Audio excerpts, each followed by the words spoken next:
¿Os gustan las gominolas? ¿Os gustan las gominolas? Muy bien, Quique. Pues yo qué sé, cada uno lo nuestro. ¿Se las dais a vuestros hijos, a vuestros sobrinos, a vuestros chiquillos en general?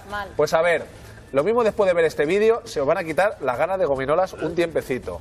Es el proceso de fabricación de las golosinas, pero al revés, rebobinado. Atentos.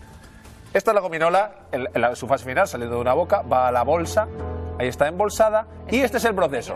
Fijaos cómo empiezan a echar para atrás, primero es esa goma, aquí está esta cacharra, ahí están los colorantes, ese es el señor gominolo que hace los colorantes, bien, sigue yendo para atrás, esa sería la pasta de la que está hecha la gominola, pero ¿de qué está hecha esa pasta? Aquí está el peine, amigos. ¿Qué es esto? La pasta de las gominolas vendría a estar hecha de grasa de cerdo. ¡Oh, mami!